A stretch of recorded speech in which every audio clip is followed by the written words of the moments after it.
So I accidentally dropped into some ranked duos, and here's what I learned about 1v2ing. 1.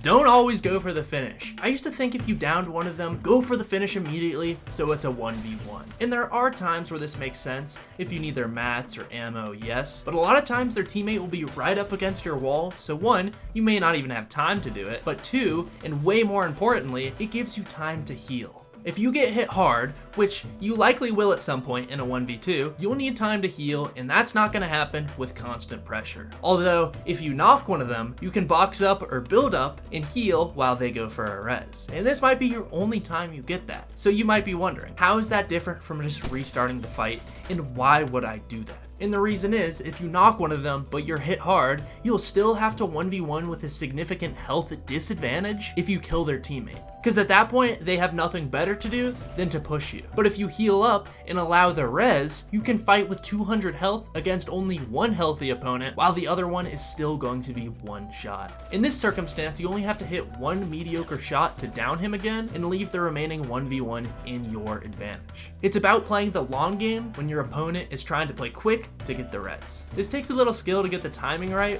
where you can heal and push without letting the down teammate get up and then also heal. But if you can, you'll win those fights every time. 2.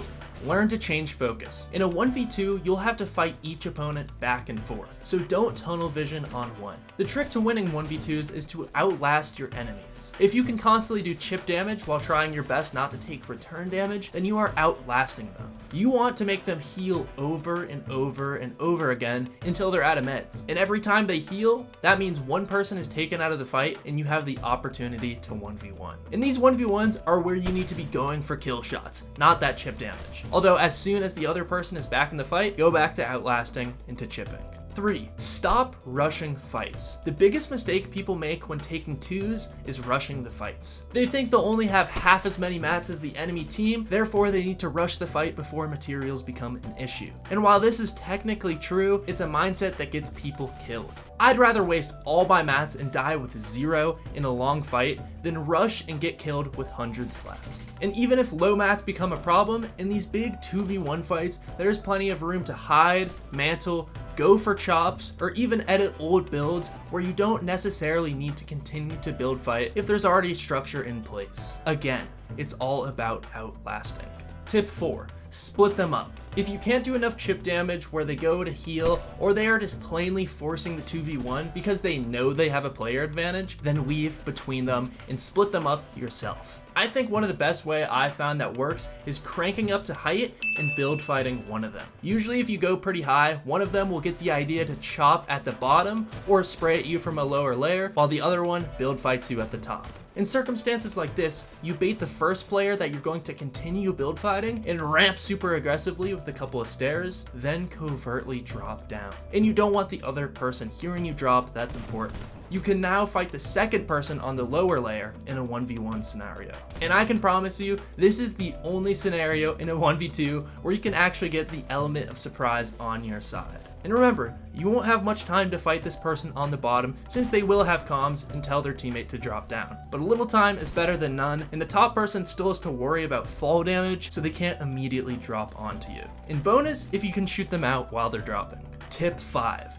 50-50s are better sometimes. And before I get into tip 5 and 6, let me ask you for a sweet, tender like from you, and possibly an investment into the future of the channel if you like my content. I'm only at 11K, but here we go.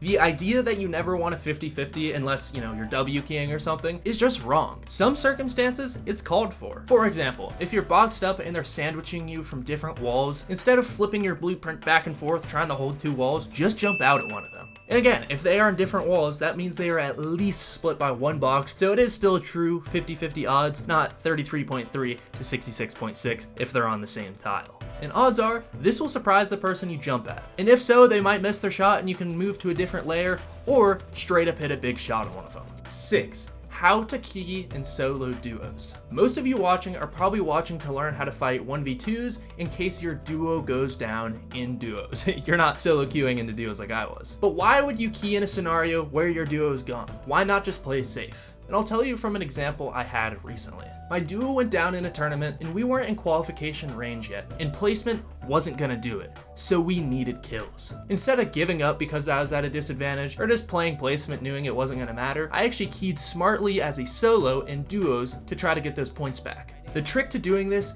is don't start fights, but still get into them. You want to third party as much as possible because 1, each enemy team's attention isn't going to be solely on you, and 2, they can't pinpoint you as the solo. To each team, it's now a 2v3 since there's 3 people trying to kill them. So how do you actually play these? In these mega fights, there will usually be someone that goes down and you can do one of 2 things. The first is try and kill the remaining solo since it'll be easier, and then just try to get out of there before the other duo gets on you.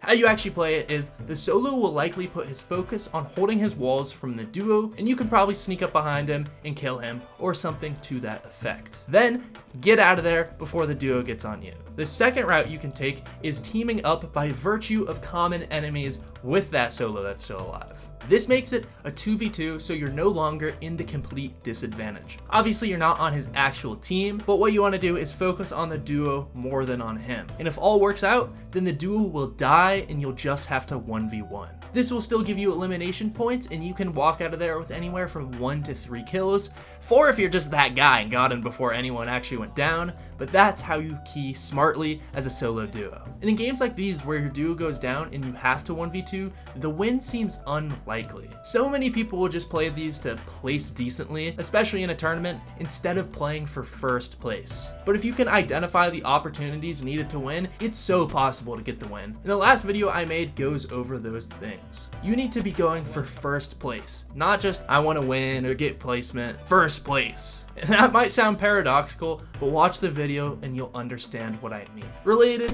use code reidtheninja and refresh it every 2 weeks to make sure it's active. It just helps my crippling V-Buck addiction. Please invest into the channel, and on that note, I am signing off.